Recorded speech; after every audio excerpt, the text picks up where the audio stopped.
નમસ્કાર. આજે આપણે તેલંગાણામાં મેડિકલ એડમિશનની જે પ્રોસેસ છે એના પર વાત કરીશું. ખાસ કરીને જે નવા ફેરફારો થયા છે એ બધું જોતા થોડી ગૂંચવણ લાગે છે ઘણાને. ચોક્કસ. અને આપણો હેતુ એ જ છે કે આખી વાતને સિમ્પલ બનાવીએ.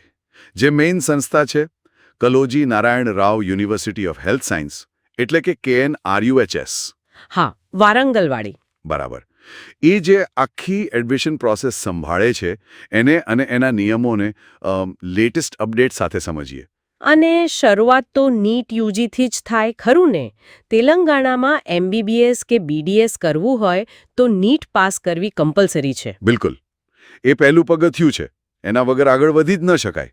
આપણી પાસે જે માહિતી છે એમાં 2025 માટેના સંભવિત કટ ઓફ પણ છે.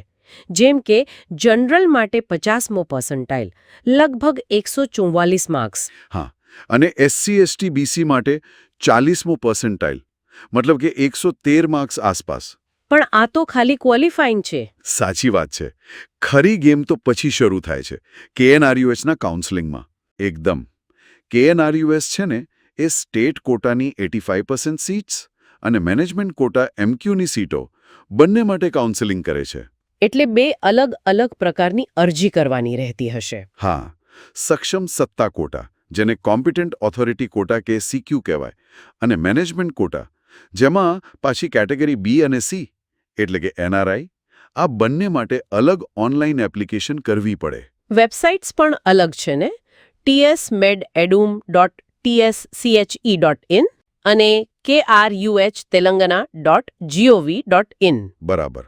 ઉમેદવારોએ આ બંને વેબસાઇટ ચેક કરતા રહેવું પડે. તો આખી પ્રોસેસમાં મેઇન સ્ટેપ્સ કયા આવે શરૂઆતથી અંત સુધી? ઓકે. સૌથી પહેલા ઓનલાઈન રજિસ્ટ્રેશન, પછી ફી પેમેન્ટ, મેનેજમેન્ટ કોટા માટે લગભગ 12,000 રૂપિયા અને CQ માટે થોડી ઓછી કેટેગરી પ્રમાણે. હા, OCBC માટે 4,000 અને SC/ST માટે 3,200 જેવી. અને આયુષ માટે પાછી અલગ ફી. હા. આયુષ કોર્સ માટે અલગ ફી સ્ટ્રક્ચર છે. ફી ભર્યા પછી ડોક્યુમેન્ટ્સ અપલોડ કરવાના. બધા સર્ટિફિકેટ્સ વગેરે. આમાં બહુ ધ્યાન રાખવું પડે. જો પહેલા રાઉન્ડમાં બરાબર ઓપ્શન ન ભરાય અથવા ચૂકી જવાય તો પછી આગળના રાઉન્ડમાં ચાન્સ જતો રહી શકે છે. એટલે બહુ સમજી વિચારીને કોલેજોની પ્રાયોરિટી સેટ કરવી પડે. ઓકે. વેબ ઓપ્શન્સ પછી સીટ અલોટમેન્ટ થાય અને પછી કોલેજમાં રિપોર્ટિંગ. હા, એ છેલ્લું સ્ટેપ એડમિશન કન્ફર્મ કરવા માટે. હા. હવે એક બીજો મોટો ઇશ્યુ જે હમણાં ચર્ચામાં છે, લોકલ કેન્ડિડેટ વાળો. પહેલા એવો નિયમ હતો કે તેલંગાણામાં 4 વર્ષ ભણ્યા હોય કે રહ્યા હોય. હા, GO 33 પ્રમાણે. પણ એને હાઈકોર્ટમાં ચેલેન્જ કરવામાં આવ્યો. અચ્છા, કોણે કર્યો? લગભગ 53 સ્ટુડન્ટ્સે. અને હાઈકોર્ટે એ નિયમ નિયમ 3A એને હાલ પૂરતો રીડ ડાઉન કર્યો છે. રીડ ડાઉન એટલે? એટલે એની અસરકારકતા ઓછી કરી દીધી. કોર્ટે કહ્યું કે 2024-25 માટે જેમની પાસે તેલંગાણાનું પરમેનન્ટ રેસિડન્સ સર્ટિફિકેટ છે, ભલે 4 વર્ષ પૂરા ન થયા હોય, એ પણ લોકલ ગણા છે. ઓહ, આ તો મોટો ફેરફાર કહેવાય. હા.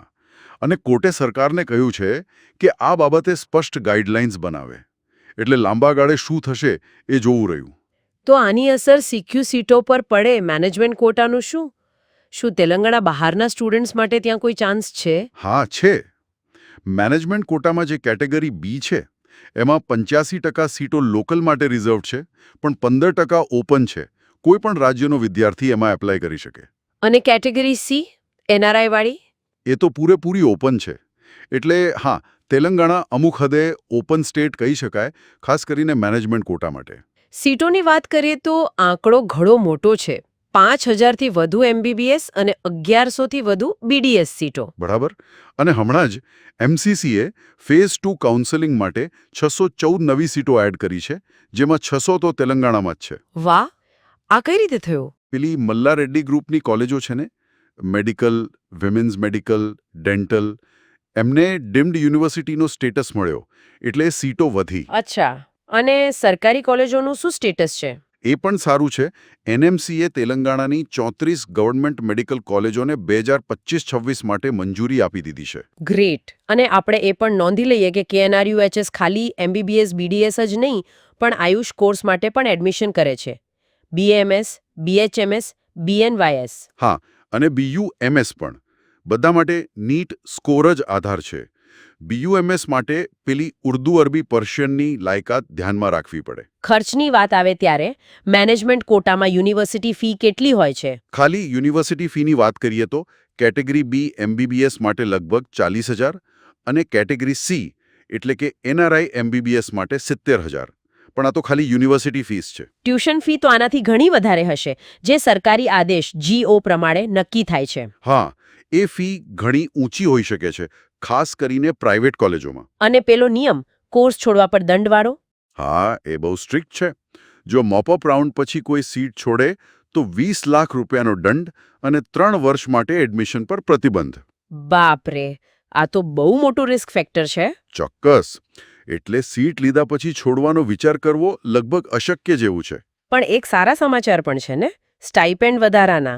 હા, એ રાહતની વાત છે.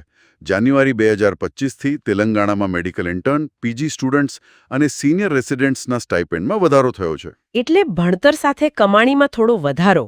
રહેવા જમવાની વ્યવસ્થા વિશે ખાસ માહિતી નથી, પણ આ સ્ટાઇપેન્ડ થોડી મદદ જરૂર કરશે. બરાબર. લેટેસ્ટ ન્યૂઝમાં એ પણ છે કે KNRUHે 2025 માટે મેરિટ લિસ્ટ જાહેર કર્યું છે, જેમાં 43,000થી વધુ ઉમેદવારો ક્વોલિફાય થયા છે. હા, અને નેશનલ લેવલે પણ 122 નવી મેડિકલ કોલેજોને મંજૂરી મળી છે.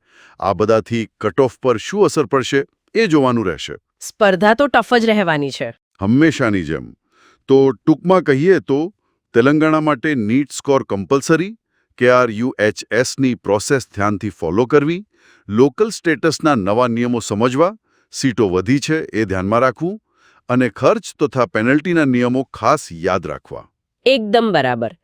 તો આજના આ વિશ્લેષણ પછી એક સવાલ મનમાં રહી જાય છે કે આટલા બધા ફેરફારો, નિયમો, કોર્ટના ચુકાદા, વધતી સીટો, વધતી સ્પર્ધા, આ બધું મળીને તેલંગાણામાં મેડિકલ એજ્યુકેશનનું ભવિષ્ય કઈ તરફ જઈ રહ્યું છે?